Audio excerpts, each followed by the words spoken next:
أعوذ بالله من الشيطان الرجيم. بسم الله الرحمن الرحيم.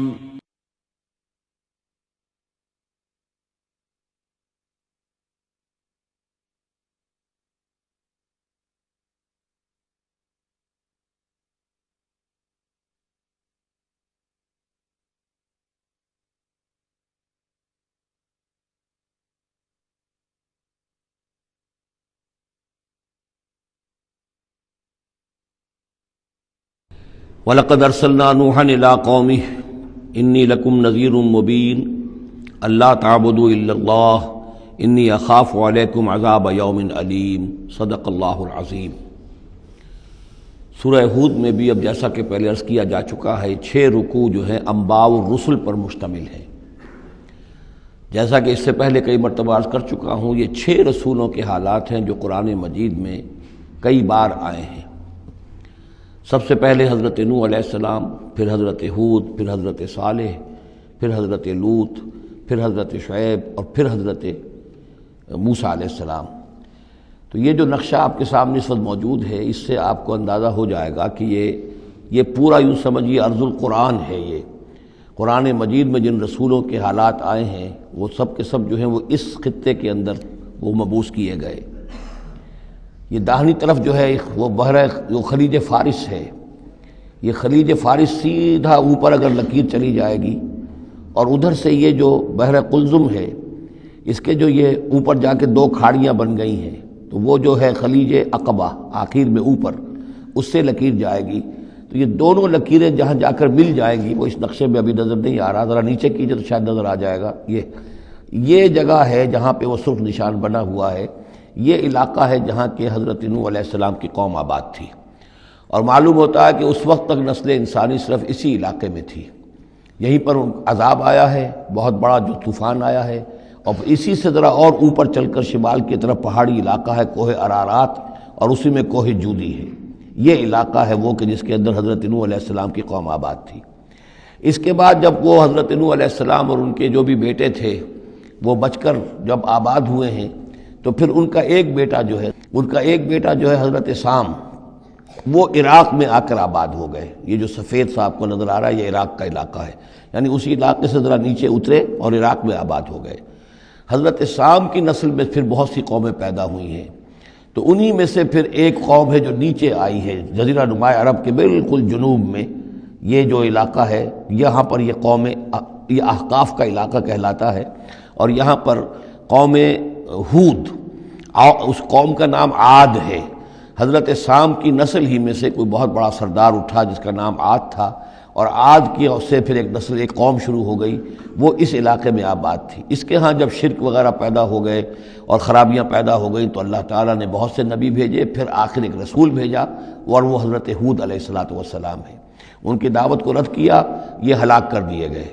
یہاں سے حضرت ہود اپنے ان ساتھیوں کو لے کر نکلے، اور عرب کے تقریباً وہ وسط میں وہ علاقہ ہجر کا علاقہ کہلاتا ہے، اس علاقے میں آ کر آباد ہو گئے۔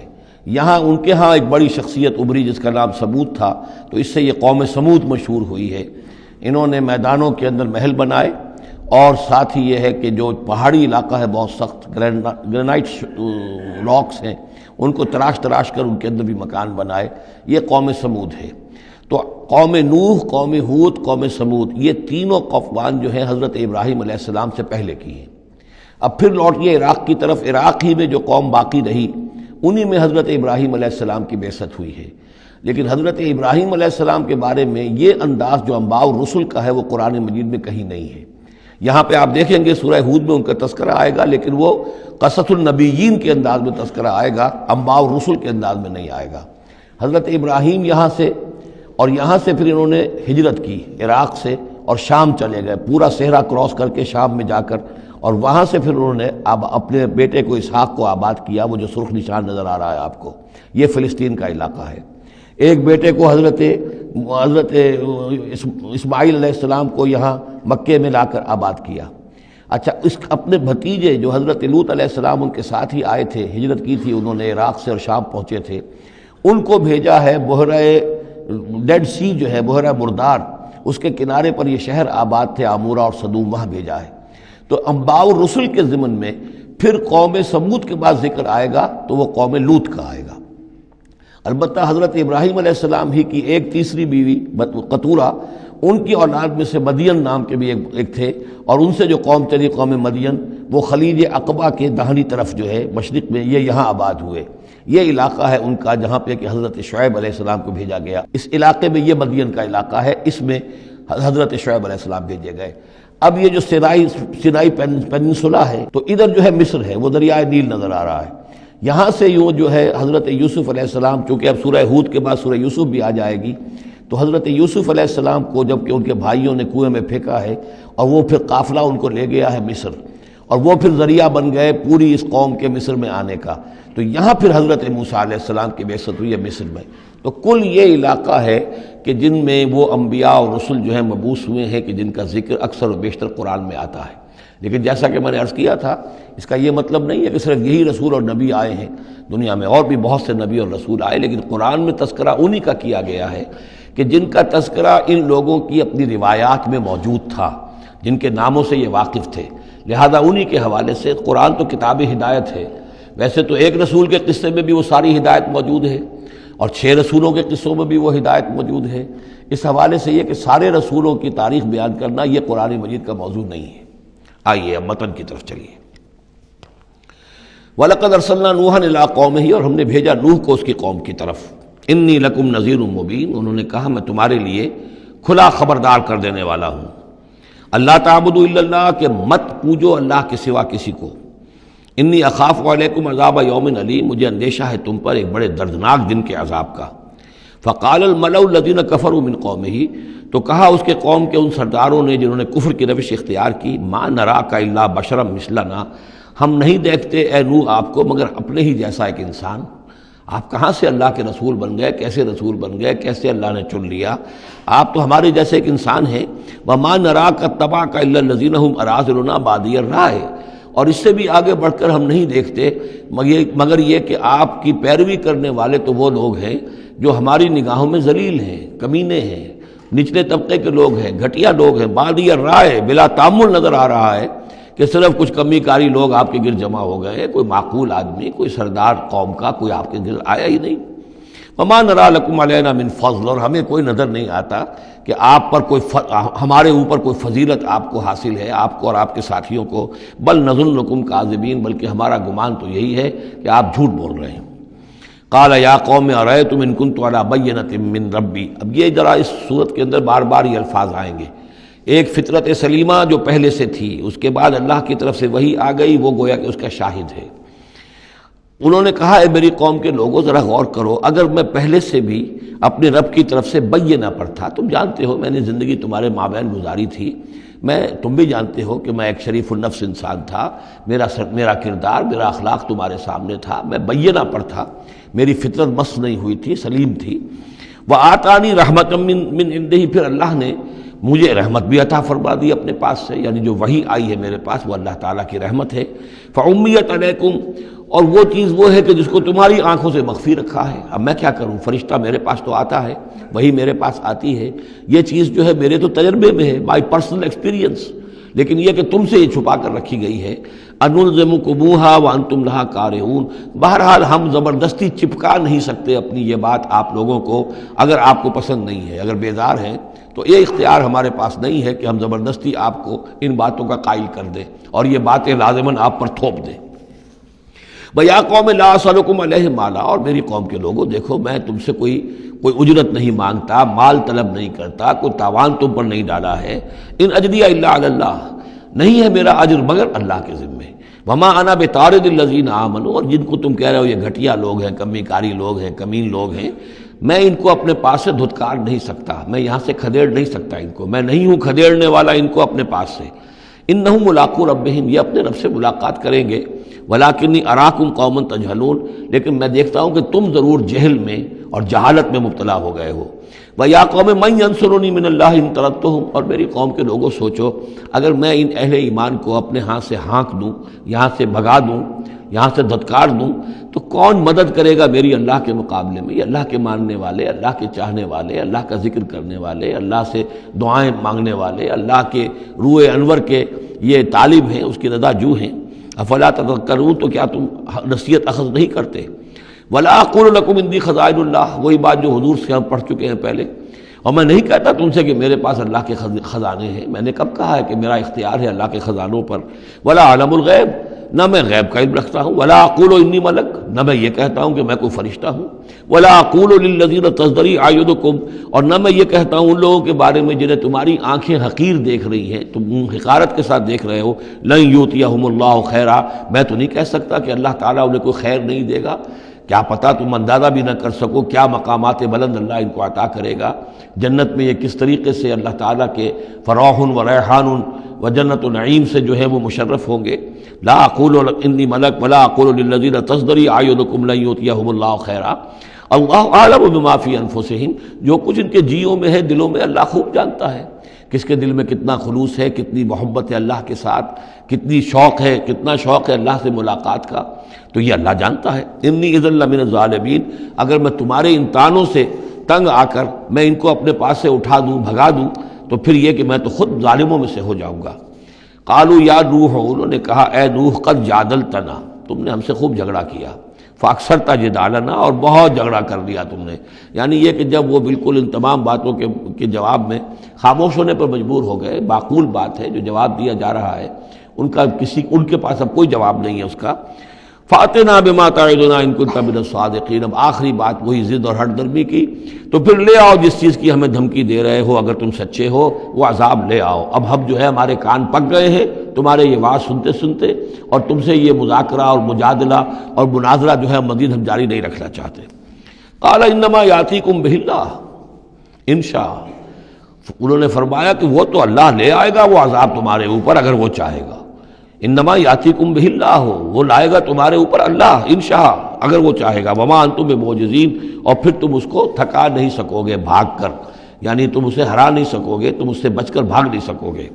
ولا ينفعکم نصحی ان اردت ان انصح لکم، اور میری نصیحت، میرا خلوص، میری خیر خواہی تمہارے حق میں کچھ مفید نہیں ہو سکتی، خواہ میں کتنا ہی تمہارا ناصح ہوں، کتنا ہی تمہارے ساتھ مخلص ہوں، نصیحت کر رہا ہوں، خیر خواہ ہوں۔ ان کان اللہ یرید ان یغویکم، اگر اللہ ہی فیصلہ کر چکا ہو کہ وہ تمہاری گمراہی کے اوپر اس کی مہر ثبت ہو چکی ہو، اگر اللہ تعالیٰ فیصلہ کر چکا ہے تو میری یہ سارا اخلاص اور خلوص اور دعوت اور نصیحت اور خیر خواہی اس کا کوئی نتیجہ نہیں نکلے گا۔ ہو ربکم، وہ تمہارا رب ہے، وإلیہ ترجعون، اور اسی کی طرف تم لوٹا دیے جاؤ گے۔ ام یقولون افتراہ، کیا یہ کہتے ہیں کہ یہ اے محمد صلی اللہ علیہ وسلم آپ نے اس کو گھڑ لیا ہے؟ قل ان افتریتہ فعلی اجرامی، اب یہاں درمیان میں حضرت نوح علیہ السلام کی بات چل رہی ہے اور آگے بھی چلے گی، لیکن درمیان میں ایک جملہ معترضہ ہے۔ یہ ساری باتیں ہیں نبی جو آپ کو ہم وحی کے ذریعے سے بتا رہے ہیں، یہ ساری جو گفت و شنید ہوئی تھی حضرت نوح علیہ السلام کے اور ان کی قوم کے درمیان، آپ کو کیسے معلوم ہوئی؟ آپ نے گھڑ لی ہے؟ آپ کو کوئی فکشن ہے، کوئی سٹوری ہے، کیا ہے؟ نہیں، یہ تو اللہ تعالیٰ کی طرف سے ہے۔ قل ان افتریتہ، کہہ دیجئے اگر میں نے یہ گھڑی ہوئی ہوں یہ چیزیں، فعلی اجرامی، تو پھر یہ میرا جرم ہوگا، اس کا وبال مجھ پر آئے گا۔ وانا بریء مما تجرمون، ورنہ پھر یہ ہے کہ جو جرم تم کر رہے ہو، جھٹلا رہے ہو، تو میں اس سے بری ہوں۔ وأوحی الی نوح، اور وحی کر دیا گیا نوح کی جانب، انہ لن یؤمن من قومک الا من قد آمن، اب کوئی اور شخص ایمان نہیں لائے گا تمہاری قوم میں سے سوائے ان کے جو ایمان لا چکے ہیں۔ فلا تبتئس بما كانوا يفعلون، سو اب جو کچھ وہ کر رہے ہیں آپ اس پر افسوس نہ کریں اور غمگین نہ ہوں۔ واصنع الفلک بأعیننا ووحینا، اور اب آپ کشتی تیار کیجئے، کشتی بنائیے ہماری نگاہوں کے سامنے، یعنی ہم دیکھ رہے ہیں اور ہمارے انسٹرکشنز کے مطابق، ووحینا، معلوم ہوتا کہ اللہ تعالیٰ کی طرف سے ہر یعنی سٹیپ پر ان کو وحی آ رہی ہے، اور کہ اس طرح کرو، اتنی لمبی بناؤ، ایسی لکڑیاں تیار کرو، بِأَعْيُنِنَا وَوَحْيِنَا، ہماری نگاہوں کے سامنے اور ہماری ہی انسٹرکشنز کے مطابق، وحی کے مطابق۔ وَلَا تُخَاطِبْنِي فِي الَّذِينَ ظَلَمُوا، اب دیکھنا جو ظالم ہیں ان کے بارے میں مجھ سے خطاب نہ کرنا، مجھ سے دعا نہ کرنا، مجھ سے بات نہ کرنا کہ فلاں جو ہے یہ میرا عزیز ہے اور فلاں میرا رشتہ دار ہے، اب جو بھی ظالم ہے اس کے بارے میں تمہاری طرف سے کوئی نرم بات نہ آئے۔ انہم مغرقون، اب یہ سب کے سب غرق کیے جائیں گے۔ وَيَصْنَعُ الْفُلْكَ، اب وہ نقشہ دیکھیے آپ چشم تصور سے، خشکی پر بیٹھے ہوئے ہیں اور حضرت نوح علیہ السلام آس پاس سمندر کہیں ہے ہی نہیں اور وہ کشتی بنا رہے ہیں۔ وَيَصْنَعُ الْفُلْكَ، اور وہ بنا رہے کشتی۔ وَكُلَّمَا مَرَّ عَلَيْهِ مَلَأٌ مِّن قَوْمِهِ سَخِرُوا مِنْهُ، جب بھی ان کی قوم کے سردار ان کے پاس سے گزرتے تھے وہ مذاق اڑاتے تھے کہ معلوم ہوتا اب تک تو ہم سمجھتے تھے کہ بہرحال یہ کچھ شاید بات بنا رہا ہے، جھوٹ بول رہا ہے، کیا کر رہا ہے، اب تو معلوم ہوتا بالکل ہی مت ماری گئی، اب کوئی جو ہے ہوش ٹھکانے نہیں رہے یہ، تو وہ ہنستے تھے۔ سخروا منہ قال ان تسخروا منا فانا نسخر منکم کما تسخرون، حضرت نوح فرماتے تھے کہ تم اگر ہم سے اب اس تمسخر کر رہے ہو، مذاق اڑا رہے ہو، تو وہ وقت قریب آنے والا ہے کہ ہم تمہارا مذاق اڑائیں گے جیسے کہ تم مذاق اڑا رہے ہو ہمارا۔ فسوف تعلمون من یاتیہ عذاب یخزیہ، تو تم ان قریب جان لوگے کہ کون ہے وہ جن پر کہ عذاب آتا ہے جو ان کو رسوا کر دے گا۔ ویحل علیہ عذاب مقیم، اور اس پر اترے گا وہ عذاب کے جو قائم رہنے والا ہے اور دائمی ہے۔ حتی اذا جاء امرنا وفارت تنور، یہاں تک کہ جب ہمارا حکم آ گیا اور جوش مارا تنور نے۔ اب یہ جو ہے جہاں تک اس کا یعنی جیوگرافیکل یا جیولوجیکل جو بھی اس کا پس منظر ہے، اس کے ضمن میں ایچ جی ویلز نے جو بات کہی ہے وہ میں آپ کو بتا دینا چاہتا ہوں۔ اس کا کہنا یہ ہے کہ میڈیٹرینین کا جو اس کی سطح وہ بہت بلند تھی، اور ساحل کے ساتھ ساتھ جو ہے اس کے جو مشرقی ساحل ہے اس کا جو شام کا اور فلسطین کا، تو یہاں پر جو ہے وہ اونچے پہاڑ تھے۔ جیسے کراچی کے بارے میں بھی کہا جاتا ہے کہ کراچی کے بعض علاقے جو ہیں وہ سطح سمندر سے نیچے ہیں، لیکن ساحل کے ساتھ ساتھ اونچا علاقہ ایسا ہے کہ جو سمندر کو روکے ہوئے ہے۔ اگر کسی جگہ پر ایسا ہو تو اگر کہیں کوئی ایک سوراخ بھی ہو جائے تو یہ ایسا ہی ہے جیسے کسی بڑے بند میں سوراخ ہو جائے۔ اگر خدا نہ خواستہ کہیں تربیلا ڈیم میں یا کہیں کوئی اور اس طریقے کی بات ہو جائے تو پھر جو تباہی آئے گی اس کا آپ اندازہ کر لیجئے۔ تو ان کا کہنا یہ ہے کہ وہ سیلاب جو آیا ہے تو میڈیٹرینین میں وہ جو اس کا ساحلی علاقہ تھا اس میں سے کہیں وہ راستہ نکلا ہے پانی کا، اور پھر سمندر آیا ہے، اور وہ سمندر جو ہے پورے مڈل ایسٹ کے علاقے کے اوپر جو ہے اس کے اوپر وہ پانی سمندر کی شکل بن گیا ہے۔ یہ ہے ان کی تعویل، اس لیے کہ تاریخی طور پر اور طبقات الارض کا جو علم ہے وہ بتاتا ہے کہ اس پورے علاقے میں ایک بہت بڑے وسیع پیمانے پر فلڈ کے آثار موجود ہیں۔ وہ آثار جو ہیں وہ ایسے ہیں کہ اس پورے علاقے کے اندر وہ فلڈ آیا تھا، اور اس کی یہ توجیہ ہے جو وہ لوگ کرتے ہیں۔ بہرحال اس میں تین چیزیں ہوئی ہیں، ایک تو یہ کہ کسی ایک جگہ سے کوئی تنور ہو سکتا ہے کہ کوئی سوراخ جو ہے، جیسے کہ آپ کو معلوم ہے بڑے بڑے جو بند ہیں ان میں بعض اوقات صرف جو چوہوں کے بل ہوتے ہیں ان کی وجہ سے سوراخ ہو جاتے ہیں۔ نہروں کے کناروں میں جو بند ٹوٹتا ہے نہر کا، تو کہیں کوئی چوہوں نے کوئی سوراخ کیا ہوتا ہے، اس میں سے پانی بہنا شروع ہوا اور نہر ٹوٹ گئی۔ اسی طریقے سے ہو سکتا ہے کہ کسی تنور کے اندر سے پہلی مرتبہ پانی نکلا ہو۔ پھر یہ کہ زمین کے بھی اللہ تعالیٰ نے جو ہے وہ کھول دیے سوتے، اور آسمان سے بھی پانی برسا، تو یہ پانی جو ہے زمین کا اور آسمان کا پھر مل گیا، اور اس طریقے سے وہ عظیم جو ہے سیلاب آیا جس سے کہ وہ پوری قوم ہلاک ہو گئی، اور وہ کشتی جو ہے وہ بہت عرصے تک تیرتی رہی اس سمندر کے اوپر، اور پھر ہوتی ہوئی وہ کوہ ارارات میں اس کی جو ایک چوٹی ہے جودی اس پر جا کر ٹک گئی۔ واللہ عالم، ابھی اس پر مزید ضرورت ہے اصل میں کام کرنے کی۔ ویسے یہ خبریں بھی ہیں کہ بعض اوقات کوئی کشتی نما چیز دیکھی گئی ہے۔ یہ علاقہ جو ہے اصل میں کہ جو جہاں پہ ترکی کی سرحد ملتی ہے روس کے ساتھ، ادھر وہ آذربائیجان وغیرہ کا علاقہ ہے، ادھر پھر یہ ترکی ہے، اوپر روس کا علاقہ جو ہے، تو اس میں ادھر سے راستہ جو ہے بہت دشوار گزار ہے، چڑھ نہیں سکتے۔ روس کی طرف سے راستہ ہے، اس کی چوٹیوں پر بعض پائلٹس نے کہیں دیکھا ہے اور خبر دی ہے کہ کوئی بہت بڑی کشتی قسم کی شے جو ہے وہ کسی چوٹی کے اوپر رکھی ہوئی ہے، اور قرآن مجید چونکہ بار بار کہتا ہے کہ ہم اسے برقرار رکھیں گے، ایک وقت آئے گا کہ وہ لوگوں کے لیے ایک نشانی بن کر ظاہر ہوگی، تو اس سے معلوم ہوتا ہے کہ وہ کشتی اب بھی وہاں پر موجود ہے اور انسان جو ہے اس تک رسائی حاصل کرے گا۔ وفارت تنور حتی اذا جاء امرنا وفارت تنور، جب ہمارا حکم آ پہنچا اور جوش مارا تنور نے، ابل پڑا تنور۔ قل نحمل فیہا من کل زوجین اثنین، تو ہم نے کہا اے نوح اپنی اس کشتی میں تمام حیوانات کا ایک ایک جوڑا رکھ لو، واہلک، اور اپنے گھر والوں کو بھی، اپنے گھر والے اہل و عیال کو، الا من سبق علیہ القول، سوائے آپ کے اہل و عیال میں سے وہ کہ جن کے بارے میں پہلے حکم گزر چکا ہے۔ یہ حضرت نوح کے خاندان میں سے ایک ان کی بیوی اور اسی بیوی کا بیٹا یام، تین بیٹے ان کے ساتھ بچے ہیں جو اہل ایمان تھے، حام، سام اور یافس۔ سام کی اولاد ہے وہ جو نیچے تمام ہم نے ابھی نقشہ دیکھا ہے، حضرت ابراہیم بھی سامی ہیں، اور یہ قوم عاد بھی سامی، قوم سمود بھی سامی، یہ سیمیٹک ریسز کہلاتی ہیں۔ لیکن یہ کہ حضرت حام کی اولاد، اب وہ اس تفصیل میں نہیں جا سکتا، اور حضرت یافس کی اولاد یہ اور دوسرے علاقوں میں جا کر آباد ہو گئے۔ یہ جو نیچے کی طرف اترے ہیں یہ حضرت سام کی نسل ہے۔ چوتھا بیٹا ان کا تھا یام، یا اس کا ایک خطاب اور بھی تھا کنعان، اور اس کی جو ماں تھی تو یہ مشرک تھے اور یہ اہل ایمان کے ساتھ شریک نہیں تھے، لہذا یہ کشتی میں شامل نہیں ہوئے۔ تو آپ اب رکھ لیجئے، سوال کرا لیجئے اپنی کشتی میں من کل زوجین اثنین، ہر نوع کا ایک ایک جوڑا تمام حیوانات میں سے، وَأَهْلَكَ، اور اپنے گھر والوں کو، إِلَّا مَنْ سَبَقَ عَلَيْهِ الْقَوْلُ، مگر سوائے اس کے کہ جن کے اوپر پہلے سے حکم ہو چکا ہے، وَمَنْ آمَنَ، اور باقی جتنے بھی اہل ایمان آپ کے ہیں ان سب کو بھی سوار کر لیجئے، وَمَا آمَنَ مَعَهُ إِلَّا قَلِيلٌ، اور نہیں ایمان لائے تھے ان کے ساتھ مگر بہت ہی کم، نہ ہونے کے برابر۔ قلیل جو ہے انگریزی میں اے لٹل اور دی لٹل، ان دونوں میں جو فرق ہے، یہاں قلیل جو ہے دی لٹل کے معنی میں آیا ہے کہ بالکل نہ ہونے کے برابر۔ وَقَالَ ارْكَبُوا فِيهَا بِسْمِ اللَّهِ مَجْرَاهَا وَمُرْسَاهَا، اور حضرت نوح نے فرمایا اب سوار ہو جاؤ اس میں، اللہ کے نام کے ساتھ ہی ہے اس کا چلنا بھی اور اس کا لنگر انداز ہونا بھی، اللہ ہی اس کو چلائے گا بھی جب تک یہ پانی میں تیرتی رہے گی، اور اللہ ہی کے حکم سے یہ لنگر انداز ہوگی جہاں بھی اللہ کی مشیت ہوگی کہ یہ لنگر انداز ہو جائے۔ ان ربی لغفور الرحیم، یقین میرا رب غفور الرحیم ہے۔ وہی تجری بہم فی موج کالجبال، اب وہ کشتی چل رہی تھی ان کو لے کر موجوں میں، اور موجیں پہاڑ جیسی موجیں۔ ونادى نوح ابنہ، اور نوح نے پکارا اپنے بیٹے کو، اسی کو یام کو یا کنعان کو، وکان فی معزل، اور وہ ایک کنارے کی طرف تھا، یا بنی ارکب معنا، اے میرے بیٹے آؤ ہمارے ساتھ شریک ہو جاؤ، ولا تکن مع الکافرین، اور کافروں کا ساتھ نہ دو، کافروں کے ساتھ نہ رہو بلکہ ہماری کشتی میں آ جاؤ۔ قال سآوی الی جبل یعصمنی من الماء، اس نے کہا نہیں میں ابھی اس پہاڑ کے اوپر چڑھ جاؤں گا، میں وہاں پہنچ جاؤں گا، وہ مجھے پانی سے بچا لے گا۔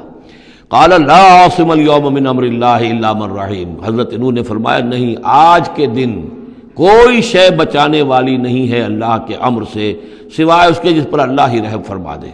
وحال بینہم الموج، اور اسی گفتگو کے دوران ایک بڑی سی موج حائل ہوئی ان کے مابین، فکان من المغرقین، اور وہ بیٹا جو ہے ان کی نگاہوں کے سامنے غرق ہو گیا۔ وقیل یا ارض ابلعی ماءک، اور کہہ دیا گیا اے زمین اپنے پانی کو نگل جا، واپس پانی زمین کے اندر جذب ہو جائے۔ کتنا وقت لگا ہوگا یہ اللہ بہتر جانتا ہے، لیکن یہ آخر کار جو شکل بنی ہے کہ زمین کے اندر پانی جذب ہو گیا جو زمین سے آیا تھا۔ وَيَا سَمَاءُ أَقْلِعِي، اور اے آسمان تو بھی اب تھم جا، جو بھی بارش آنی تھی، جو اس طوفان کے لیے، اس کو بھی اختتام کا حکم ہو گیا۔ وَغِيضَ الْمَاءُ، اور پانی سکھا دیا گیا۔ وَقُضِيَ الْأَمْرُ، اور فیصلہ چکا دیا گیا۔ وَاسْتَوَتْ عَلَى الْجُودِي، اور وہ کشتی جو ہے جودی پہاڑ کے اوپر جا کر رک گئی۔ وَقِيلَ بُعْدًا لِلْقَوْمِ الظَّالِمِينَ، اور کہہ دیا گیا ہلاکت اور دوری ہے اس قوم کے لیے کہ جو ظالم تھی، یعنی اب اس کا نسیہ منسیہ ہو گئی، اب اس کا نام و نشان موجود نہ رہا۔ وَنَادَى نُوحٌ رَبَّهُ، اور پکارا نوح نے اپنے رب کو، فَقَالَ رَبِّ إِنَّ ابْنِي مِنْ أَهْلِي، انہوں نے کہا پروردگار میرا بیٹا میرے اہل میں سے تھا، اور تیرا وعدہ تھا میرے اہل کو بچا لے گا۔ وَإِنَّ وَعْدَكَ الْحَقُّ، اور تیرا وعدہ سچا ہے۔ وَأَنْتَ أَحْكَمُ الْحَاكِمِينَ، اور یقیناً تو تمام حاکموں میں سب سے بڑا اور سب سے منصف اور سب سے عادل حاکم ہے۔ قال یا نوح انہ لیس من اہلک، انہوں نے اللہ نے جواب دیا ہے نوح وہ تمہارے اہل میں سے نہیں ہے۔ انہ عمل غیر صالح، اس کے اعمال، اس کا کردار، اس کے عقائد، اس کے نظریات غیر صالح ہیں۔ فلا تسألن ما لیس لک بہ علم، تو اب مجھ سے ان چیزوں کے بارے میں سوال نہ کرو جس کے لیے تمہارے پاس کوئی علم نہیں ہے۔ انی اعوذک ان تکون من الجاہلین، اور میں تمہیں نصیحت کر رہا ہوں کہ تم جاہلوں میں سے نہ بن جاؤ۔ یہاں وہ یاد کر لیجئے سورہ انعام کی آیت 35، اس میں حضور سے کہا گیا تھا فلا تکونن من الجاہلین، میں نے اس وقت بھی نوٹ کرا دیا تھا کہ یہ سخت ترین الفاظ یا حضور سے فرمائے گئے ہیں سورہ انعام میں، اور یہاں پر سورہ ہود میں یہ آئے ہیں حضرت نوح علیہ السلام سے خطاب کرتے ہوئے، انی اعوذک ان تکون من الجاہلین۔ سنت اس کو تسلیم نہیں کرتے، اس کی وجہ یہ ہے کہ جو قاعدہ دیا گیا ہے سورہ نور میں وہ یہ ہے کہ اللہ تعالیٰ صالح لوگوں کے لیے بیویاں بھی دیکھ دیتا ہے، اور جو خبیثات للخبیثین والخبیثون للخبیثات والطیبین والطیبات للطیبین والطیبین للطیبات، تو یہ چیزیں جو ہے اس کے چونکہ خلاف جاتا ہے، اس لیے یہ کہ صرف مشرک ہونے کی حد تک کہ یہ مشرک تھے باپ ماں بیٹا، اس لیے جو کٹے رہے، تو اسی پر اہل سنت کا اجماع ہے۔ قال رب انی اعوذ بک ان اسألک ما لیس لی بہ علم، حضرت نوح نے عرض کیا پروردگار میں تیری پناہ طلب کرتا ہوں اس سے کہ میں تجھ سے ایسی بات کا سوال کروں جس کے لیے کہ میرے پاس کوئی علم نہیں ہے، وَإِلَّا تَغْفِرْ لِي وَتَرْحَمْنِي، اور اگر تو نے مجھے معاف نہ فرما دیا اور رحم نہ فرمایا، اکم من الخاسرین، تو میں تو ہو جاؤں گا خسارہ پانے والوں میں۔ قیل یا نوح بسلام منا وبرکات علیک، ہم نے کہا نوح اب اترو، اس کشتی سے اترو، بسلام منا، ہماری طرف سے سلامتی کے ساتھ، و برکات، اور برکتوں کے ساتھ، علیکا، جو تم پر بھی ہوں گی، وعلی امم ممن معک، اور ان امتوں پر بھی ہماری یہ برکات ہوں گی کہ جو ان لوگوں کے ساتھ، جو ان کی نسل سے وجود میں آئیں گی جو تمہارے ساتھ ہیں۔ تو گویا کہ نسل انسانی بعد میں عام خیال یہی ہے کہ حضرت نوح علیہ السلام کے 3 بیٹوں ہی سے چلی ہے، باقی اگر کچھ لوگ تھے بھی ان کے ساتھ تو وہ ایسے تھے کہ جن کی کوئی نسل آگے نہیں چلی ہے، بلکہ یہ دنیا کی جو نسلیں اس وقت دنیا میں ہیں نوع انسانی، وہ یہ حضرت یافس، حضرت حام اور حضرت سام کی نسل ہی سے ہیں۔ یہ خیال ہے، واللہ عالم، یقین کے ساتھ نہیں کہا جا سکتا، ویسے میرا اپنا رجحان بھی اسی طرف ہے۔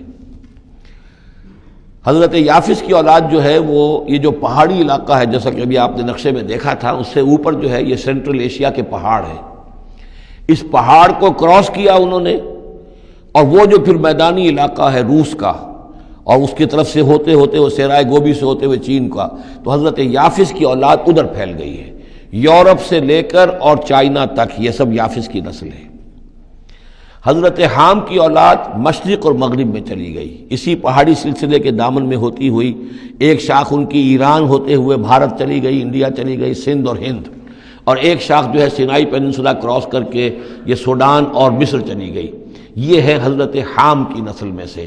یہ عام طور پر جو ہمارے پرانے ماہرین انساب ہیں ان کا کہنا یہ ہے۔ انہی میں سے معلوم ہوتا ہے کہ جو یہ یورپین ہیں، جو کہ انڈو ایرانین جو کہلاتے ہیں، ایرینز، تو یہ ایرینز جو ہے یہ سب حضرت حام کی اولاد میں سے معلوم ہوتے ہیں۔ ان میں سے گریکس بھی ہیں، اور ان میں رومنز بھی ہیں، اور ان میں جرمنز بھی ہیں۔ باقی جو ہے نسلیں جو ہیں یہ اینگلو سیکسنز، یہ ہیں حضرت یافسی کے نسل سے، جو اوپر سے جا کر اور یہ اسکینڈینیوین کنٹریز سے ہو کر پھر نیچے اترے ہیں یورپ کی طرف۔ تو یہ جو ناردرنرز کہلاتے ہیں، دی نارڈک ریسز، شمالی اقوام جو ہے، اینگلو سیکسنز ان میں سے ہیں، لیکن جو مشرقی یورپ کی یہ اقوام ہیں، یہ اصل میں یہ بھی آریائی نسل جو ہے حضرت حام کی نسل میں سے، واللہ عالم۔ تو یہاں وہ الفاظ آ گئے تھے، قال یا نوح بسلام منا وبرکات علیک وعلی امم ممن معک، ان امتوں اور قوموں پر بھی سلامتی اور برکات جو ان میں سے ہوں گی جو تمہارے ساتھ ہیں، تمہارے ساتھ جو اس کشتی میں سوار ہیں۔ وَأُمَمٌ سَنُمَتِّعُهُمْ، اور کچھ اور قومیں بھی ہوں گی، فرقے ہوں گے جنہیں ہم کچھ سامان دیں گے دنیا کا، ثُمَّ يَمَسُّهُم مِّنَّا عَذَابٌ أَلِيمٌ، اور پھر ان کے اوپر ہماری طرف سے ایک بڑا زبردست عذاب آئے گا، جیسے کہ پھر قوم ہود پر اور قوم صالح پر آیا ہے۔ تِلْكَ مِنْ أَنْبَاءِ الْغَيْبِ نُوحِيهَا إِلَيْكَ، یہ غیب کی خبروں میں سے ہے جو وحی کر رہے ہیں ہم آپ کی جانب اے محمد صلی اللہ علیہ وسلم۔ وَمَا كُنْتَ تَعْلَمُهَا أَنْتَ وَلَا قَوْمُكَ، اور نہیں جانتے تھے آپ ان کو، نہ آپ نہ آپ کی قوم ان سے واقف تھی، من قبل هذا، اس سے پہلے، فَاصْبِرْ، تو اے نبی صبر کیجئے، ان العاقبۃ للمتقین، یقیناً آخری انجام جو ہے وہ بھلا ہوگا اہل تقوی ہی کا۔ وَإِلَىٰ عَادٍ أَخَاهُمْ هُودًا، یہ سام کی نسل کی ایک شاخ جو نیچے اتری ہے اور یہ پہنچ گئی ہے جزیرہ نماء عرب کے تقریباً جو ساؤدرن ڈیزرٹ ہے جو آج کا، اس کے اندر، اور عاد کی قوم کی طرف ہم نے بھیجا اخاہم ہودا، ان کے بھائی ہود کو، قال یا قوم اعبدوا اللہ ما لکم من الہ غیرہ ان انتم الا مفترون، انہوں نے کہا میری قوم کے لوگوں تمہارا کوئی الہ اللہ کے سوا نہیں ہے، اور یہ باقی تم نے نام گھڑ لیے ہیں، کوئی اور معبود نہیں ہے، کسی کی حقیقت نہیں ہے۔ یا قوم لا اسألکم علیہ اجرا، اور میری قوم کے لوگوں میں تم سے کوئی اجر کا طالب نہیں ہوں، ان اجری الا علی الذی فطرنی، نہیں ہے میرا اجر مگر اسی کے ذمے جس نے مجھے پیدا فرمایا، افلا تعقلون، تو کیا تم عقل سے کام نہیں لیتے؟ وَيَا قَوْمِ اسْتَغْفِرُوا رَبَّكُمْ، اور میری قوم کے لوگوں اللہ سے استغفار کرو، اپنے گناہوں کی معافی چاہو، توبہ کرو، اس شرک کو اور بت پرستی کو چھوڑو، ثُمَّ تُوبُوا إِلَيْهِ، پھر اس کی جناب میں رجوع کرو، يُرْسِلِ السَّمَاءَ عَلَيْكُمْ مِدْرَارًا، وہ آسمان سے تم پر چھاجوں پانی برسائے گا، وَيَزِدْكُمْ قُوَّةً إِلَىٰ قُوَّتِكُمْ، اور تمہاری جو قوت اس نے عطا کی ہوئی ہے اس میں اور قوت کا اضافہ فرمائے گا، وَلَا تَتَوَلَّوْا مُجْرِمِينَ، لیکن یہ کہ روگردانی نہ کرو مجرموں کی طرح اور مجرم بن کر۔ قالوا یا ہود ما جئتنا ببینہ، انہوں نے کہا کہ اے ہود دیکھو تم کوئی ہمارے پاس سند لے کر نہیں آئے، کوئی معجزہ لے کر نہیں آئے، وما نحن بتارکی آلہتنا عن قولک، اور ہم نہیں ہیں اپنے معبودوں کو چھوڑنے والے صرف تمہارے کہنے سے، وما نحن لک بمؤمنین، اور ہم نہیں ہیں تمہاری بات ماننے والے، ان نقول الا اعتراک بعض آلہتنا بسوء، ہم تو یہی کہتے ہیں اس کے سوا اور کچھ نہیں ہمارا خیال کہ ہمارے بعض معبودوں کی جو تم نے کوئی گستاخی کی ہے، ان کی نفی کی ہے، تو ان کی طرف سے تمہیں کوئی تکلیف پہنچ گئی ہے، یعنی تمہارا دماغی توازن ٹھیک نہیں رہا ہے، کوئی آسیب تمہیں ہو گیا ہے، تم پر پھٹکار پڑی ہے ہمارے بعض معبودوں کی۔ قال انی اشہد اللہ واشہدوا، حضرت ہود نے فرمایا دیکھو میں اللہ کو گواہ کر کے کہہ رہا ہوں اور تم بھی گواہ رہو، انی بریء مما تشرکون، کہ جن کو تم شریک ٹھہرا رہے ہو میں ان سے بری ہوں، بیزار ہوں، میرا ان سے کوئی تعلق نہیں۔ وہی بات جو حضرت ابراہیم نے فرمائی تھی کہ مجھے ان کا کوئی خوف نہیں، من دونہ ہی، اس کے سوا تم جو شرک کر رہے ہو، فکیدونی جمیعا، تو تم سب کے سب مل کر میرے خلاف جو چاہو کارروائی کر لو، کیدونی، جو چالیں چلنی چاہے چل لو، ثم لا تنظرون، مجھے کوئی مہلت نہ دو، انی توکلت علی اللہ ربی و ربکم، میں نے تو توکل کیا ہے اپنے رب پر، اللہ پر جو میرا بھی رب ہے اور تمہارا بھی رب ہے، ما من دابۃ الا هو آخذ بناصیتها، نہیں ہے کوئی بھی جاندار مگر یہ کہ اس کی پیشانی جو ہے اللہ ہی کے ہاتھ میں ہے۔ وہ دعا جو میں نے آپ کو سنائی تھی اس میں حضور کے الفاظ بھی یہ ہیں، وَنَاصِيَتِي بِيَدِكَ اللہم انی عبدک وابن عبدک وابن امتک فی قبضتک ناصیتی بیدک ماض فی حکمک عدل فی قضاؤک۔ ہوا آخذ بناصیتها، ہر جاندار کی پیشانی اللہ کے ہاتھ میں، یعنی اس کی قسمت، اس کی تقدیر، اسے کیا ملنا ہے، اس کے ساتھ کیا ہونا، یہ سب اللہ کے ہاتھ میں ہے۔ ان ربی علی صراط مستقیم، یقیناً میرا رب تو سیدھی راہ پر ملے گا، سیدھی توحید کی راہ پر جاؤ گے تو رب کے قریب پہنچو گے۔ میرا رب جو ہے وہ عدل و انصاف کے راستے سے اور صراط مستقیم ہی سے اس تک رسائی حاصل ہو سکتی ہے۔ فَإِن تَوَلَّوْا فَقَدْ أَبْلَغْتُكُم مَّا أُرْسِلْتُ بِهِ إِلَيْكُمْ، پھر اگر تم پیٹھ موڑ لو، منہ پھیرو، انکار کرو، تو میں نے پہنچا دیا ہے تمہیں وہ پیغام جو مجھے دے کر بھیجا گیا تھا، مَا أُرْسِلْتُ بِهِ إِلَيْكُمْ۔ وَيَسْتَخْلِفُ رَبِّي قَوْمًا غَيْرَكُمْ، پھر میرا رب جو ہے تمہیں تباہ کرے گا، ختم کرے گا اور تمہاری جگہ کسی اور قوم کو لے آئے گا۔ وَلَا تَضُرُّونَهُ شَيْئًا، اور تم اس کا کچھ بگاڑ نہیں سکو گے۔ إِنَّ رَبِّي عَلَىٰ كُلِّ شَيْءٍ حَفِيظٌ، یقیناً میرا رب جو ہے ہر چیز کا نگہبان ہے۔ وَلَمَّا جَاءَ أَمْرُنَا، جب ہمارا حکم آ گیا، عذاب کا فیصلہ، نجینا ہودًا والذین آمنوا معہ، ہم نے نجات دے دی، بچا لیا ہود کو اور ان کو جو اس کے ساتھ ایمان لائے تھے، برحمت منا، اپنی رحمت سے، ونجیناہم من عذاب غلیظ، اور ہم نے انہیں بچا لیا ایک بہت ہی گاڑھے اور بھاری عذاب سے۔ وتلک عاد جحدوا بآیات ربہم، یہ تھے عاد، یہ تھی قوم، بڑی زبردست قوم، انہوں نے انکار کیا اپنے رب کی آیات کا، وعصوا رسلہ، اور انہوں نے نافرمانی کی اپنے رسولوں کی۔ یہ رسولوں سے مراد کیا ہے؟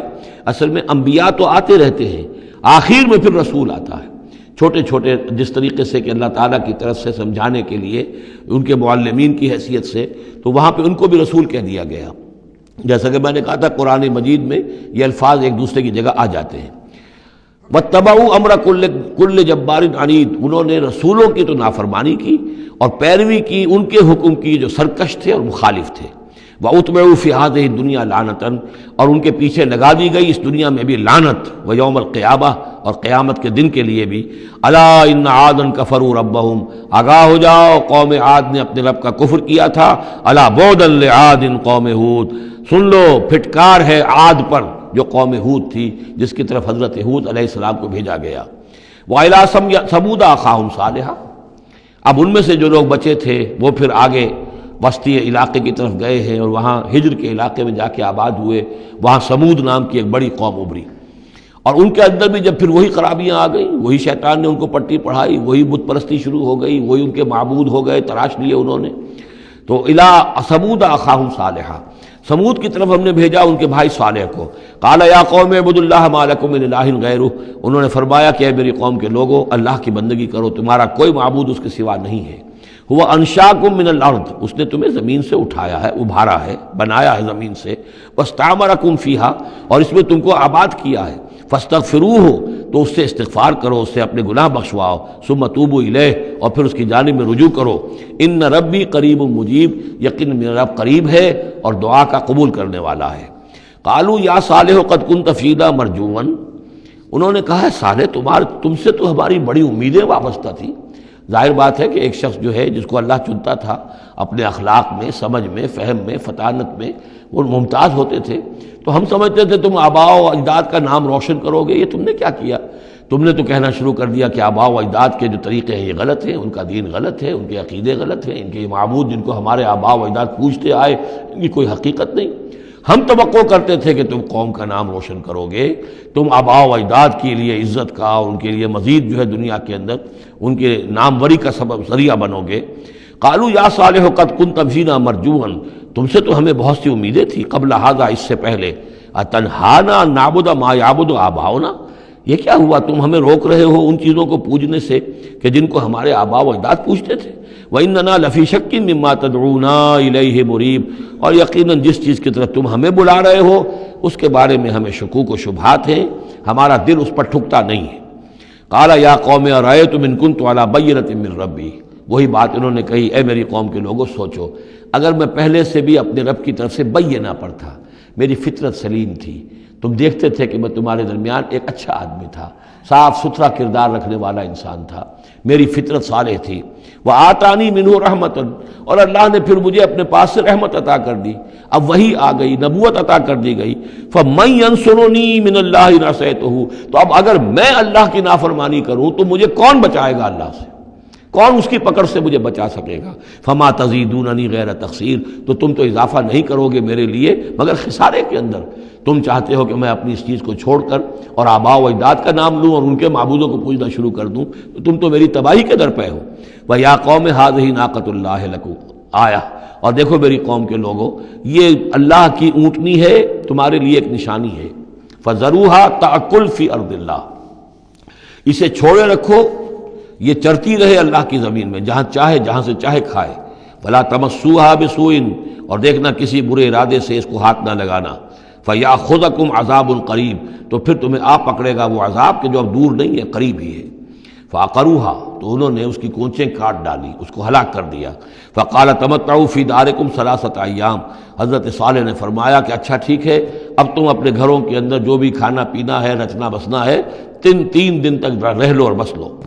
ذالک وعد غیر مکذوب، یہ وہ وعدہ ہے کہ جو جھوٹا ثابت نہیں ہوگا. فلما جاء امرنا، تو جب ہمارا وہ فیصلہ آ گیا، ہماری بات آ گئی، ہمارا حکم پہنچ گیا. نجینا صالحا والذین آمنوا معہ، ہم نے نجات دی صالح کو بھی اور ان لوگوں کو جو ان کے ساتھ ایمان لائے تھے، برحمت منا، اپنی خاص رحمت سے. ومن خزی یومئذ، اور اس دن کی رسوائی سے اللہ ہم نے انہیں بچا لیا. ان ربک هو القوی العزیز، یقیناً آپ کا پروردگار زور والا ہے، زبردست ہے. وَأَخَذَ الَّذِينَ ظَلَمُوا الصَّيْحَةُ، اور ان ظالموں کو، مشرکوں کو، کافروں کو پکڑ لیا ایک ہولناک آواز نے، ایک چنگھاڑ آئی. فَأَصْبَحُوا فِي دِيَارِهِمْ جَاثِمِينَ، تو وہ اپنے گھروں کے اندر اوندھے پڑے رہ گئے. كَأَن لَّمْ يَغْنَوْا فِيهَا، ایسے ہو گئے جیسے کبھی یہاں آباد تھے ہی نہیں، کبھی یہاں کوئی رہتا تھا ہی نہیں. أَلَا إِنَّ ثَمُودَ كَفَرُوا رَبَّهُمْ، آگاہ ہو جاؤ، سمود نے اپنے رب کا کفر کیا. الا بعدا لثمود، آگاہ ہو جاؤ، پھٹکار ہے سمود پر. وَلَقَدْ جَاءَتْ رُسُلُنَا بِإِبْرَاهِيمَ بِالْبُشْرَىٰ، اب یہاں حضرت ابراہیم کا ذکر آ رہا ہے. میں نے کہا تھا کہ 3 رسول پری ابراہمک، نوح، ہود، صالح. 3 رسول کو ہم کہہ سکتے ہیں پوسٹ ابراہمک، اگرچہ ان میں سے ایک جو ہیں وہ ہم عصر ہیں. حضرت لوط حضرت ابراہیم علیہ السلام ہی کے بھتیجے ہیں، انہی پر ایمان لائے تھے، ان کے ساتھ ہی انہوں نے ہجرت کی تھی. پھر ان کے بعد شعیب، وہ بھی حضرت نوح حضرت ابراہیم کی نسل سے ہیں. پھر جو بھی بنی اسرائیل تھے ان میں موسیٰ بھیجے گئے، وہ بھی حضرت ابراہیم کی نسل سے ہیں. آخری رسول محمد صلی اللہ علیہ وسلم وہ بھی ابراہیم کی نسل سے ہیں. لیکن یہ کہ ان میں سے 3 کا ذکر کرنے کے بعد اب ابراہیم کا ذکر ہو رہا ہے. یہاں سورہ انعام میں وہاں جو پہلا جوڑا تھا حضرت ابراہیم کا ذکر جو ہے وہ اس انباء رسل میں سے بالکل نکال کر لے گئے تھے، اور وہ قصص النبیین کے انداز میں سورہ انعام میں آ گیا تھا۔ یہاں اس جوڑے میں فرق یہ ہے کہ حضرت ابراہیم کا ذکر بھی یہاں شامل کر دیا گیا، لیکن فرق وہی ہے، یہ وہ انباء رسل کا نہیں، حضرت نوح، حضرت ہود، حضرت صالح، حضرت لوط، حضرت شعیب کے انداز میں ذکر نہیں ہے، بلکہ ایک انداز ہے کہ حضرت لوط علیہ السلام جن شہروں کی طرف بھیجے گئے تھے اور اس کی وہاں پہ بسنے والوں نے ان کی بات ماننے سے انکار کیا، تو جو عذاب الہی لے کر جو فرشتے آئے تھے جنہیں بھیجا گیا تھا، وہ پہلے آئے حضرت ابراہیم کے ہاں، اور وہاں حضرت اسحاق کی ولادت کی انہوں نے خوشخبری دی حضرت سارہ کو۔ بس یہ ایک واقعہ بیان کیا درمیان میں، ورنہ اصل مسئلہ جو ہے وہ حضرت لوط کا شروع ہوگا۔ انباء الرسل کے اعتبار سے جو معاملہ ہے وہ حضرت لوط کا واقعہ ہے۔ وَلَقَدْ جَاءَتْ رُسُلُنَا إِبْرَاهِيمَ بِالْبُشْرَىٰ، اور ہمارے فرشتادے، ہمارے ایلچی فرشتے ہمارے بھیجے ہوئے آئے ابراہیم کے پاس بشارت دینے کے لیے۔ قالوا سلاما، انہوں نے آ کر کہا سلام۔ قال سلام، حضرت ابراہیم نے بھی سلام کا جواب سلام سے دیا۔ فما لبث ان جاء بعجل حنیذ، تو پھر ذرا بھی دیر نہ کی، فوراً گئے اور ایک تلا ہوا بچڑا ان کی ضیافت کے لیے لا کر سامنے رکھ دیا۔ فلما رأى أيديهم لا تصل إليه، تو جب انہوں نے دیکھا کہ ان کا تو ہاتھ آگے بڑھ ہی نہیں رہا اس بچڑے کا گوشت کھانے کے لیے، آمادہ ہی نہیں ہے، نکرہم، تو اب وہ کچھ کھٹکے دل میں کہ یہ ہیں کون۔ اس زمانے میں رواج یہ ہوتا تھا کہ دشمن جب آتے تھے کسی کو قتل کرنے کے لیے تو اس کا نمک نہیں چکھتے تھے، نمک خوار ہو جائیں گے تو پھر کیسے قتل کریں گے۔ تو ایک تو اندیشہ یہ ہوا کہ یہ کسی برے ارادے سے آئے ہیں جو میری یہ ضیافت قبول نہیں کر رہے۔ نکرہم واوجس منہم خیفہ، اور ان کے دل میں، حضرت ابراہیم کے دل میں ان کی طرف سے ایک خوف پیدا ہو گیا۔ قالوا لا تخف، انہوں نے کہا نہیں آپ ڈریے نہیں، انا ارسلنا الی قوم لوط، اصل میں تو اللہ کے ہم فرشتے ہیں، بھیجے گئے ہیں قوم لوط کی طرف، اب وہ آخری فیصلہ اس کا جو ہے وہ ہمیں چکانا ہے۔ وامرأتہ قائمۃ فضحکت، ادھر کہیں حضرت سارہ بھی پیچھے کہیں کھڑی ہوئی ہوں گی پردے کے پیچھے، وہ اس پر ہنس پڑی۔ مطلب یہ کہ حضرت ابراہیم کی جو حالت انہوں نے دیکھی کہ میرا شوہر خوفزدہ ہو گیا تھا، تو اس کے اوپر کچھ ان کا معاملہ ہوا، فضحکت، وہ ہنسی۔ فبشرناہا باسحاق، تو ہم نے انہیں بشارت دی اسحاق کی، یعنی فرشتوں نے ان کو بشارت دی اسحاق کی۔ حضرت اسماعیل کی ولادت ہو چکی ہے، لیکن حضرت اسماعیل کو تو حضرت ابراہیم جا کر چھوڑ آئے ہیں اور وہ تو مکے میں آباد ہیں۔ حضرت سارہ کی اولاد ہوئی نہیں تھی، اصل جو خاندانی بیوی تھی ان کی وہ تو حضرت سارہ تھی۔ حضرت ہاجرہ جو ہیں وہ تو بادشاہ مصر نے ان کی خدمت میں ان کو پیش کیا تھا، اسی لیے ان کو لونڈی بھی کہہ دیتے ہیں، یہ حالانکہ وہ شہزادی تھی، وہ بادشاہ کے ہاں شاہی خاندان کی خاتون تھی ہاجرہ، سلام علیہا، لیکن یہ کہ یہ یہودی کہتے ہیں کہ وہ تو لونڈی تھی، کنیز تھی۔ تو چونکہ اولاد نہیں ہوئی تھی حضرت سارہ کے ہاں، تو حضرت سارہ ہی نے کہہ کر پھر حضرت ابراہیم سے کہا تھا کہ آپ تعلق قائم کریں ہاجرہ سے، شاید اللہ تعالیٰ آپ کو ہاجرہ سے اولاد دے دے۔ لیکن جب وہ اولاد ہو گئی حضرت اسماعیل، تو پھر وہ جو عورت کی ایک فطرت ہے اور مزاج ہے، تو ان کے لیے کھلنے لگی یہ بات کہ مجھے اللہ نے اولاد نہیں دی۔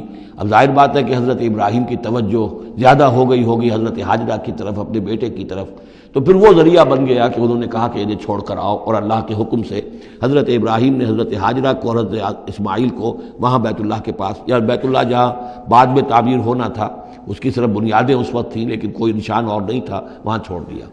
اب یہاں جو ہے اولاد ہو رہی ہے، ان کی بشارت دی جا رہی ہے، تو حضرت اسحاق چھوٹے ہیں حضرت اسماعیل سے۔ فضحکت فبشرناہا باسحاق ومن وراء اسحاق یعقوب، اور یہ بھی کہا کہ پھر اسحاق کے بعد اسحاق کے ہاں ایک بیٹا ہوگا یعقوب، وہ بہت ہی ہمارے ہاں اس کا درجہ بہت بلند ہوگا، یعنی بیٹے کی بشارت پھر پوتے کی بشارت۔ قالت یا ویلتا آلد وانا عجوز وہذا بالی شیخا، انہوں نے کہا ہائے میری خرابی، کیا اب میں جنوں گی جبکہ میں ہو چکی ہوں نہایت بوڑھی، اور میرا یہ شیخ جو ہے، میرا یہ جو شوہر ہے یہ بھی شیخ ہے، یہ بھی ضعیف ہے، بوڑھا ہو چکا ہے۔ ان ھذا لشیء عجیب، یہ تو بڑی عجیب بات جو آپ بتا رہے ہیں، یہ خوشخبری مجھے دے رہے ہیں اس بڑھاپے کی عمر میں کہ میرے ہاں بیٹا ہوگا۔ قالوا اتعجبین من امر اللہ، ان فرشتوں نے کہا کہ کیا آپ تعجب کرتی ہیں اللہ کے معاملے میں؟ اللہ کا فیصلہ ہے، اللہ جیسے چاہے پیدا کرے، ہم اللہ کی طرف سے خوشخبری دے رہے ہیں، اپنی طرف سے نہیں دے رہے۔ رحمت اللہ وبرکاتہ علیکم اہل البیت، اے نبی کے گھر والوں تم پر اللہ کی رحمت ہو، اس کی برکتیں ہوں۔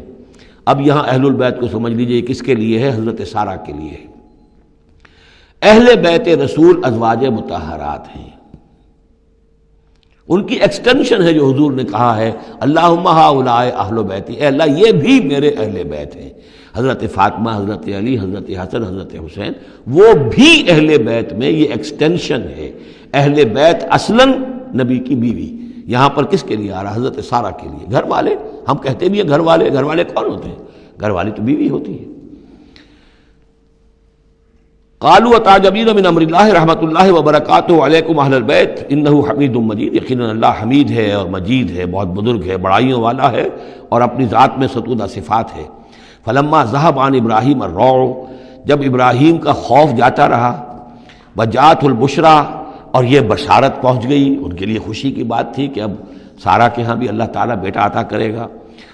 یجادلنا فی قوم لوط، اب اس نے جھگڑنا شروع کر دیا ہم سے قوم لوط کے بارے میں۔ یہ مجادلہ جو ہے یہ تورات میں بڑی تفصیل سے آیا ہے کہ دیکھو تم جو جا رہے ہو، اگر اس شہر کے اندر، ان بستیوں کے اندر 50 آدمی بھی راست باز ہوں گے تو کیا کرو گے؟ کیا پھر بھی ہلاک کر دو گے؟ فرشتوں نے کہا نہیں، اگر 50 آدمی وہاں ہوئے، اگر راست باز ہوئے تو ہم ہلاک نہیں کریں گے۔ اچھا دیکھو، میری کوئی حیثیت نہیں ہے، میں بہت ناچیز ہوں، لیکن میں پھر جرأت کرتا ہوں، میں اللہ سے عرض کرتا ہوں کہ اچھا ہو سکتا ہے 40 ہوں وہاں پر، تو پھر اچھا 40 بھی ہوئے تو پھر ہم ان کو بھی پھر چھوڑ دیں گے، بستیوں کے اوپر عذاب نہیں آئے گا۔ ہوتے ہوتے 5 پہ آ گئے، جس پہ کہ آخر میں کہا گیا کہ اے ابراہیم چھوڑو اب اس بات کو، اب یہ تیرے رب کا فیصلہ آ چکا۔ وہاں ایک بھی نہیں ہے، تم 5 کی بات کر رہے ہو۔ وہاں تو سوائے حضرت لوط علیہ السلام کے خود اور ان کی 2 بیٹیوں کے اور کوئی بھی نہیں تھا کہ جو ان شہروں میں سے بچا ہو۔ تو یجادلنا فی قوم لوط، اب وہ قوم لوط کے بارے میں ہم سے جھگڑنے لگے، یعنی چونکہ وہ حلیم الطبع تھے، طبیعت میں نرمی تھی، وہی جو حضور کی طبیعت میں بھی تھی، حضرت ابوبکر کی طبیعت میں بھی تھی، اس وجہ سے انہوں نے کہا کہ عذاب سے بچنے کی کوئی شکل ہو سکے۔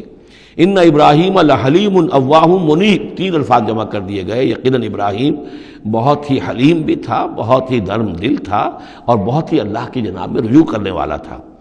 یا ابراہیم عارضا ھذا، تو اب کہا گیا ان سے کہ ابراہیم اب چھوڑیے، اب اس بات سے آپ ذرا قطع تعلق کیجئے۔ انہ قد جاء امر ربک، یہ تو اب آپ کے رب کا فیصلہ آ چکا ہے۔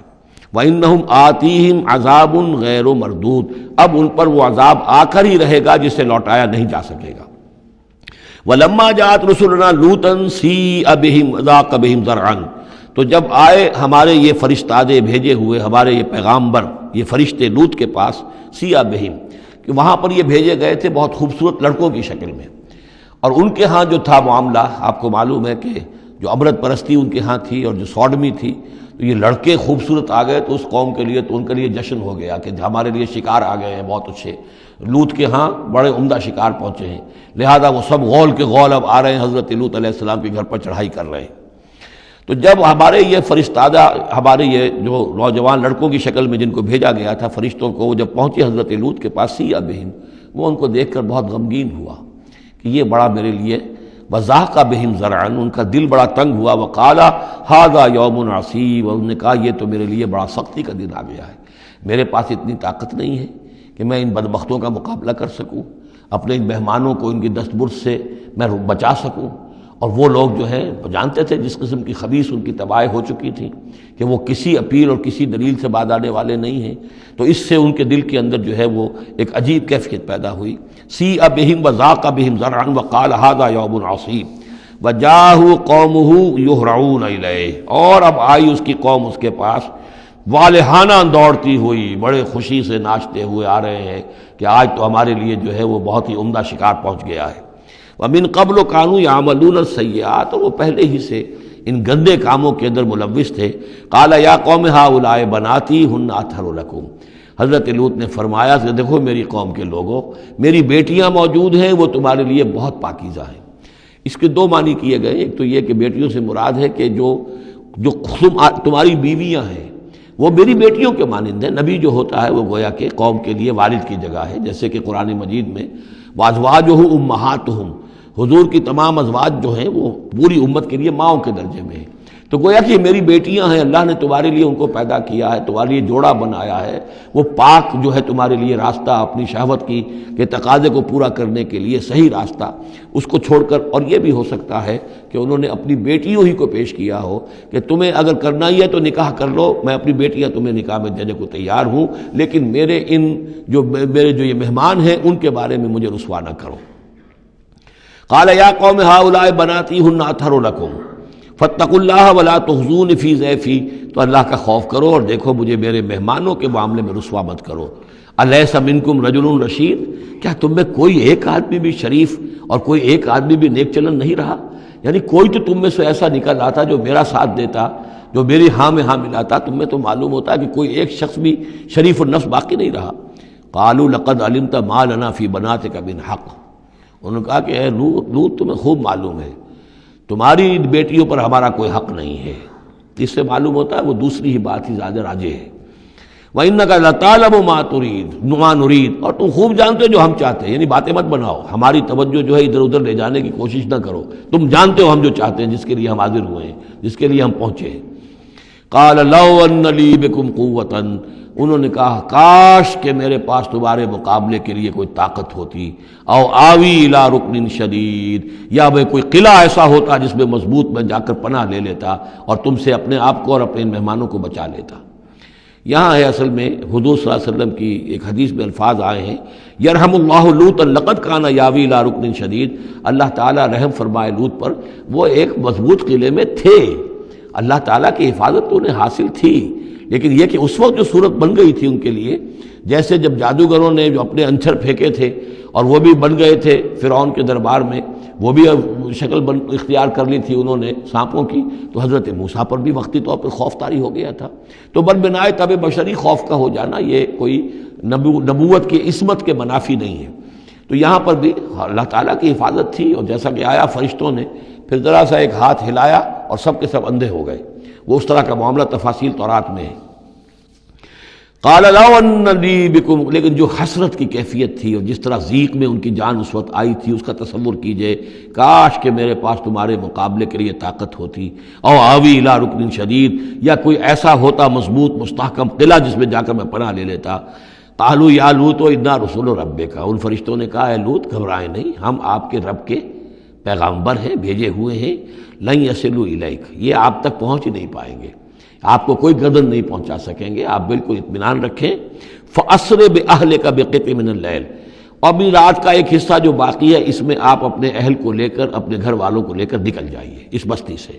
وَلَا يَلْتَفِتْ مِنْكُمْ أَحَدٌ، اور کوئی بھی آپ میں سے پیچھے نہ دیکھے، پیچھے توجہ نہ کرے، پیچھے کی طرف کوئی خیال نہ آئے کہ ہمارے دوست تھے اور ہمارے یہ تھے اور ہمارے عزیز تھے، إِلَّا امْرَأَتَكَ، اور آپ کی بیوی بھی ساتھ نہیں جائے گی، وہ بھی یہیں رہے گی۔ یہ دو بیویاں ہیں جلیل القدر پیغمبروں کی، جن کا ذکر پھر آئے گا بڑی وضاحت کے ساتھ سورہ تحریم میں، ایک حضرت نوح علیہ السلام کی بیوی اور ایک حضرت لوط کی بیوی، کہ یہ اگرچہ کہ کانتا تحت عبدین من عبادنا صالحین فخانتاہما فلم یغنیا عنہما من اللہ شیئا، اگرچہ وہ ہمارے دو بہت ہی نیک اور بہت ہی برگزیدہ بندوں کے تحت تھیں، ان کے گھروں میں آباد تھیں، لیکن یہ کہ انہوں نے خیانت کی، اور اس کے نتیجے میں یہ ہے کہ پھر وہ اللہ تعالیٰ کے عذاب سے ان کے شوہر انہیں بچا نہیں سکے، نہ حضرت نوح بچا سکے اپنی اس بیوی کو اور نہ حضرت لوط بچا سکے اپنی اس بیوی کو۔ الا امرأتک، سوائے آپ کی بیوی کے، انہ مصیبھا ما اصابہم، اس کے اوپر تو وہی مصیبت آ کر رہنی ہے جو ان سب پر آنی ہے۔ ان موعدہم الصبح، اور دیکھیے ان کے وعدے کا وقت صبح کا ہے، صبح کو وہ عذاب آ جائے گا۔ الیس الصبح بقریب، کیا صبح قریب نہیں ہے؟ یعنی اب جلدی کیجئے، اب آپ فوری طور پر یہاں سے اپنی بچیوں کو لے کر نکل جائیے۔ فلما جاء امرنا جعلنا عالیہا سافلہا، جب ہمارا حکم آ پہنچا ہم نے اس کے اونچے کو نیچا کر دیا، یعنی کسی بستی کو تلپٹ کیا جائے تو چھت نیچے ہو جائے گی اور جو بنیادیں اوپر آ جائیں گی، عالیہا سافلہا، الٹ کر رکھ دیا بستیوں کو۔ وامطرنا علیہا حجارۃ من سجیل، اور مزید ان کے اوپر ہم نے بارش برسائی کنکروں کی، پتھروں کی، یعنی یہ کہ ایک طرف تو یہ کہ کچھ زلزلہ آیا یا کچھ اور زمین میں دھماکہ ہوا، ایکسپلوژن ہوا جس سے وہ بستیاں الٹ گئیں، اور اس کے بعد یہ ہے کہ آسمان سے پھر بارش ہوئی ہے ان پر سجیل۔ یہ سجیل اصل میں فارسی کا لفظ ہے سنگ گل، سنگ گل یعنی یہ کہ مٹی جو ہے اگر کسی صحرا کے اندر تھوڑی سی پھوار پڑے اور زیادہ تیز بارش نہ ہو تو وہ ہر قطرے کے ساتھ تھوڑی سی مٹی مل کر وہ ایک چھوٹا سا دانہ بنتا ہے، اور وہ پھر دھوپ جب پڑتی ہے تو وہ پھر پک جاتا ہے، جیسے کہ کہیں آپ اینٹیں پکاتے ہیں اپنے بھٹیوں کے اندر، یہ پھر کہلاتی ہے سنگ گل، یعنی یہ پتھر تو ہے لیکن یہ پتھر نہیں ہے، یہ مٹی کے بنے ہوئے پتھر ہیں، کنکر ہیں، ان کنکروں کی بارش ہوئی جس کے اندر کہ اس کو بالکل دفن کر دیا گیا ان دونوں شہروں کو۔ منضود تہ بر تہ، وہ جو بارش ہو رہی تھی کنکروں کی تہ بر تہ، مسومۃ عند ربک، اور وہ نشان زد تھے تیرے رب کی طرف سے، یعنی ہر ایک کے لیے معلوم تھا کہ کس کو کون سا پتھر لگنا ہے اور کون سا جو شخص ہے اس کی ہلاکت کس کے ذریعے سے ہونی ہے۔ وما ہی من الظالمین ببعید، اور یہ ان ظالموں سے کچھ زیادہ دور نہیں ہے، یعنی جو مشرکین مکہ ہیں، جو قریش ہیں اور عرب کے جو مشرک ہیں، ان سے یہ بستیاں کوئی دور تو نہیں ہیں، اس لیے کہ یہ جب جاتے تھے فلسطین کی طرف اپنے قافلے لے کر تو یہاں سے گزرتے تھے۔ قوم سمود کا مسکن بھی ان کے راستے میں آتے تھے، قوم مدین کا علاقہ بھی ان کے راستے میں آتا تھا، پھر یہ عمورہ اور صدوم کی بستیوں کے جو ہے یہ بھی کچھ ان کے جو آثار باقی رہ گئے تھے وہ بھی آتے تھے۔ وَإِلَىٰ مَدْيَنَ أَخَاهُمْ شُعَيْبًا، اور مدین کی طرف ہم نے بھیجا ان کے بھائی شعیب کو۔ میں بتا چکا ہوں یہ بنی قطورہ میں سے ہیں مدین، اور پھر ان سے جو ایک قوم بڑی بنی وہ آ کر خلیج عقبہ کے داہنی طرف جو ہے یہ علاقے کے اندر آباد ہو گئی، اور یہ انٹرسیکشن ہے، روڈز کا کراس روڈ ہے۔ قافلے جو جنوب سے شمال کو جاتے تھے یمن سے شام کو، اور شام سے یمن کو، وہ گزرتے تھے شمالاً جنوباً، اور قافلے جو عراق سے آتے تھے اور مصر کو جاتے تھے وہ گزرتے تھے شرقاً غرباً۔ اس طریقے سے یہ جو ہے انٹرسیکشن تھا ان قافلوں کا، تو یہاں بڑی خوشحالی ہوئی، کاروبار چمکے ان کے، لیکن اس قوم کے اندر پھر وہ خرابیاں آئیں جو ہم پڑھ چکے ہیں سورہ اعراف میں، کم تولنا، کم ناپنا، رہزنی کرنا، جھوٹ بولنا، دھوکہ دینا، یعنی شرک کے علاوہ۔ وَإِلَىٰ مَدْيَنَ أَخَاهُمْ شُعَيْبًا، اور مدین کی طرف ہم نے بھیجا ان کے بھائی شعیب کو۔ قَالَ يَا قَوْمِ اعْبُدُوا اللَّهَ مَا لَكُم مِّنْ إِلَٰهٍ غَيْرُهُ، انہوں نے بھی یہی کہا کہ اے میری قوم کے لوگو، اللہ کی بندگی کرو، تمہارا کوئی الہ نہیں ہے اس کے سوا۔ وَلَا تَنقُصُوا الْمِكْيَالَ وَالْمِيزَانَ، اور نہ کم رکھو پیمانوں کو اور نہ ہی میزان تول کو۔ إِنِّي أَرَاكُمْ بِخَيْرٍ، میں تمہیں دیکھ رہا ہوں کہ آسودہ حال ہو، اللہ نے تمہیں آسودہ حال کیا ہے۔ انی اخاف علیکم عذاب یوم محیط، لیکن اگر تم اپنی ان غلط بدعمالیوں سے باز نہ آئے تو مجھے اندیشہ ہے کہ تم پر ایک ایسے دن کا عذاب آ جائے گا جو تمہیں گھیر لے گا۔ وَيَا قَوْمِ أَوْفُوا الْمِكْيَالَ وَالْمِيزَانَ بِالْقِسْطِ، اور میری قوم کے لوگوں پیمانہ اور تول جو ہے عدل اور انصاف کے ساتھ پورا دیا کرو۔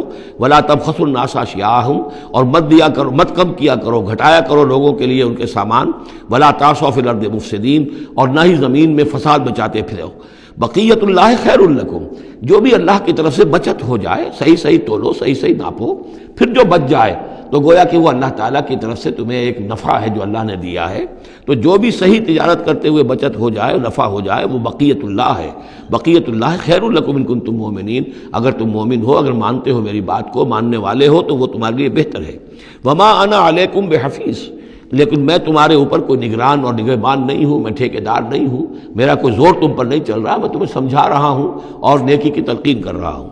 قالوا یا شعیب وصلاتک تأمرک ان نترک ما یعبد آباؤنا، انہوں نے کہا اے شعیب، کیا تمہاری نماز تمہیں اس بات کا حکم دیتی ہے کہ ہم چھوڑ دیں ان کو کہ جن کو پوجتے تھے ہمارے آباء و اجداد؟ اگرچہ حضرت شعیب کی گفتگو میں تذکرہ نہیں ہے، لیکن یہ کہ وہ کامن مرض جو ہے، مشترک مرض، بیماری، وہ تو موجود تھا، یعنی وہ شرک۔ او ان نفعل فی اموالنا ما نشاء، یا یہ تمہاری نماز جو ہے تمہیں روکتی ہے، حکم دیتی ہے اس بات کا کہ ہم اپنے مال میں جو چاہے نہ کر سکیں۔ ہمارا مال ہے، یہ جو آج بھی دنیا میں تصور ہے، سیکریڈ رائٹ آف اونرشپ، میرا مال ہے، میں جو چاہوں کروں، اسی سے پھر وہ ساری خرابیاں پیدا ہوتی ہیں۔ مال آپ کا ہے، اللہ کی امانت ہے، آپ کے پاس ہے، مالک اللہ ہے، لیکن اس میں اللہ کے حکم کے مطابق تصرف کرنا ہے۔ یہاں کوئی سیکریڈ رائٹ آف اونرشپ نہیں ہے۔ یو آر ٹرسٹیز، یہ امانت چند روزہ نزد ماست، در حقیقت مالک ہر شے خداست۔ یہ تو چند دن کی ایک امانت ہے تو ہمارے پاس جو ہے، ورنہ حقیقت میں تو مالک حقیقی ہر شے کا اللہ ہے۔ تو جب انسان مالک اپنے آپ کو سمجھتا ہے فی اموالنا، تو پھر ما نشاء، جو ہم چاہیں گے کریں گے، اور نفعل فی اموالنا ما نشاء، تو تم ہمیں روکنا چاہتے ہو اس چیز سے۔ تمہاری نماز اور دینداری جو ہے، اس نے تمہیں یہی سکھایا ہے کہ ایک تو ہمارے معبودوں سے ہمیں برگشتہ کرو، اور دوسرے یہ کہ ہمیں یہ کہو، یہ کرو، یہ نہ کرو۔ ہمارے مال ہیں، ہم جیسے چاہیں گے اس کے اندر معاملہ کریں گے۔ انک لانت الحلیم الرشید، ہاں ایک ہی تم ہی تو رہ گئے ہو کہ جو بہت نیک ہو، باوقار ہو، باقی تم ہم پر تنقیدیں کر رہے ہو، ہمیں کہہ رہے ہو کہ ہم غلط کام کر رہے ہیں۔ قال یا قوم ارأیتم ان کنت علی بینۃ من ربی، انہوں نے وہی بات فرمائی میری قوم کے لوگوں، سوچو اگر میں پہلے سے بھی اپنے رب کی طرف سے بینہ پر تھا، میری فطرت صحیح تھی، میرا کردار صحیح تھا، میں تمہارے ہاں ایک نیک انسان کی حیثیت سے معروف تھا، جیسے حضور الصادق الامین کی حیثیت سے متعارف تھے، وَرَزَقَنِي مِنْهُ رِزْقًا حَسَنًا، اور اللہ تعالیٰ نے اور اپنے پاس سے مجھے اچھا رزق دیا ہے، وحی آئی ہے، نبوت مجھے مل گئی ہے، وَمَا أُرِيدُ أَنْ أُخَالِفَكُمْ إِلَىٰ مَا أَنْهَاكُمْ عَنْهُ، اور میں یہ ہرگز نہیں چاہتا کہ جس چیز سے تمہیں میں روک رہا ہوں، تمہیں اس سے روک کر میں خود وہی کام کرنے لگوں۔ ان اريد الا الاصلاح، میں نہیں چاہتا سوائے اصلاح کے، مستطاعت ہو، جتنا بھی میرے امکان میں ہو، وما توفیقی الا باللہ، اور میری توفیق تو ہے تو اللہ ہی کی طرف سے ہے، جو بھی میرے اندر ہمت ہے، جو بھی استقامت ہے، اور جو بھی مجھ سے کام بن رہا ہے وہ اللہ کی طرف سے ہے۔ علیہ توکل، تو میں نے اسی پر توکل کیا ہے، وإلیہ انیب، اور اسی کی طرف میرا رجوع کرنا ہے۔ بارک اللہ لی ولکم فی القرآن العظیم ونفعنی وإیاکم بالآیات والذکر الحکیم۔